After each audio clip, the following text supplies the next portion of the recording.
সাত সকালে বোমাবাজি মালদার মানিকচকে এলাকায় একেবারে চাঞ্চল্য ছড়িয়েছে। কংগ্রেস নেতা খুনের অভিযোগ উঠল মালদার মানিকচকে। রবিবার সকালে জনবহুল চৌকি ধরমপুর বাজার এলাকায় বোমাবাজির ঘটনায় ব্যাপক উত্তেজনা ছড়িয়েছে। বোমা পড়ার অভিযোগ এবং সেখানে বোমা পড়ার পর বাজার ফাঁকা হয়ে গিয়েছে। এলাকায় চাঞ্চল্য ছড়িয়েছে। দুষ্কৃতীরা এলাকায় 4 রাউন্ড গুলিও চালিয়েছে বলে এমনটাই অভিযোগ উঠেছে।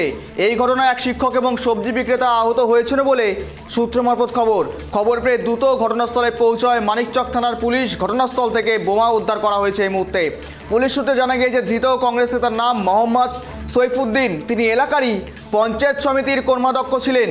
যেদিকে চোখ থাকছে আমাদের, যে খবরের দিকে, সাত সকালে বোমাবাজি মালদার মানিকচকে। সেখানে বোমাবাজিতে কিন্তু নিহত কংগ্রেস নেতা, পাশাপাশি আহত আরও 2 সাধারণ মানুষ। সাত সকালে বোমাবাজি মালদার মানিকচকে। সেখানে রবিবারের সকালে বাজারে সেখানেই পরে আচমকায় বোমা। সেখানে 4 রাউন্ড গুলিও চালা হয় দুষ্কৃতীর তরফ থেকে, এমনটাই কিন্তু অভিযোগ উঠে আসছে বা এমনটাই সূত্রের মারফত খবর উঠে আসছে। যে ছবি থেকে একেবারে দেখাচ্ছি টাইপ টিভি বাংলার পর্দায় এক্সক্লুসিভভাবে মালদার মানিকচকে বোমাবাজিতে নিহত কংগ্রেস নেতা।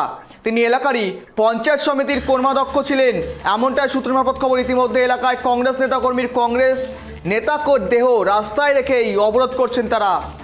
আর এই ঘটনায় অভিযোগের তীর তৃণমূলের দিকে। যে খবর দিকে চোখ থাকছে, সাত সকালে বোমাবাজি মালদায় মানিকচকে বোমাবাজিতে নিহত কংগ্রেস নেতা।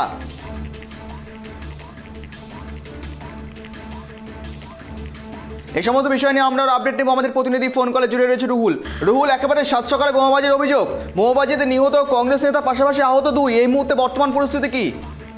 একেবারেই দেখো গৌরব, তোমাকে জানিয়ে রাখবো, রবিবার সাত সকালে মালদা প্রকাশ্য দিবালোকে কিন্তু জনবহুল এলাকায় ঘটলো কিন্তু এক মর্মান্তিক ঘটনা। দুষ্কৃতীদের ছোড়ার পরপর 2টি বোমার আঘাতে কিন্তু ঘটনাস্থলে লুকিয়ে পড়েন এবং প্রাণ হারালেন মানিকচকের গোপালপুর অঞ্চলের কংগ্রেস নেতা শেখ সাইফুদ্দিন। ঘটনার অভিযোগ কিন্তু আঙুল উঠেছে তৃণমূল আশ্রিত দুষ্কৃতীদের বিরুদ্ধে।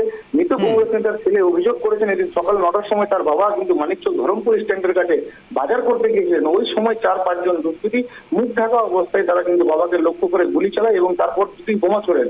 তারপরে কিন্তু সেখানে লুকিয়ে পড়েন সেই তার বাবা এবং সেখানে কিন্তু সেই বোমার আঘাতে কিন্তু তার বাবা ঘটনাস্থলে প্রাণ হারান বলে কিন্তু তিনি দাবি করেছেন। এবং তার আরো অভিযোগ যে এই ঘটনায় কিন্তু গোপালপুর অঞ্চল তৃণমূলের সভাপতি শেখ নাসিরের আশ্রিত দুষ্কৃতীরাই কিন্তু জড়িত রয়েছে এবং তাদের বিরুদ্ধে কিন্তু মানিকচক থানায় তিনি লিখিত অভিযোগ করছেন। এবং তার সাথে সাথে বাবাকে প্রকাশ্য দিবালোকে জনবহুল বাজারের মধ্যে খুন করেছেন তারা, এই অভিযোগ কিন্তু তুলে কিন্তু তিনি সরব হয়েছেন। এবং গোটা ঘটনাকে কেন্দ্র করে কিন্তু ব্যাপক উত্তপ্ত হয়ে রয়েছে মানিকচক এলাকা এবং বিশাল পুলিশ বাহিনী কিন্তু ঘটনাস্থলে রয়েছে। এবং পরিস্থিতিকে সামাল দিতে কিন্তু মানিকচক থানার আইসির তরফ থেকে এবং ঘটনাস্থলে ছুটে পড়েছেন মালদা থেকে মালদার অ্যাডিশনাল এসপি কিন্তু ঘটনাস্থলে রয়েছেন। গৌরব, কিন্তু রুহুল, এটা কি কোনো রকম রাজনৈতিক প্রতিহিংসা নাকি পুরনো বিবাদের জের? কি কারণে এই বিস্ফোরণ, কি কারণে তার উপর হামলা চালানো হলো? দেখো গৌরব, এখনো পর্যন্ত কিন্তু তার ছেলের কথা অনুযায়ী কিন্তু এইটা কিন্তু রাজনৈতিক হিংসার কথা কিন্তু তার ছেলে কিন্তু জানাচ্ছেন। এবং গোটা ঘটনা কিন্তু তদন্ত করবে মানিকচক থানার পুলিশ, যেটা রাজনৈতিক প্রতিহিংসা নাকি কোনো ব্যক্তিগত শত্রুতা ছিল তাদের সাথে, বা কোন রকম কি কারণে বোমা পড়া হলো বা গুলি চালানো হলো, এই নিয়ে কিন্তু ব্যাপক উদ্বেগ রয়েছে কিন্তু পরিবারের মধ্যে। এবং গোটা এলাকা জুড়ে কিন্তু উত্তপ্ত হয়ে রয়েছে গোটা এলাকায়। এখন কিন্তু পরিস্থিতি কিন্তু সামাল দিতে ব্যাপক হারে কিন্তু পুলিশ বাহিনী মোতায়েন করা হয়েছে ধরমপুর এলাকায়। হ্যাঁ, পাশাপাশি যে আরো 2 জন আহত হয়েছে, তাদের অবস্থা এখন বর্তমানে কি ধরনের রয়েছে?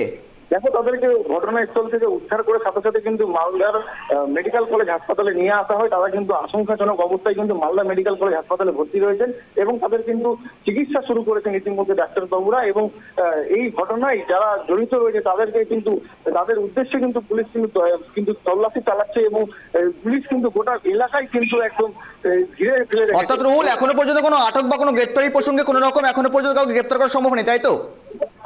এখনো পর্যন্ত কিন্তু পুলিশের তরফে কাউকে গ্রেপ্তার বা আটক করা সম্ভব হয়নি, কারণ সকাল 9টার সময় ঘটনা।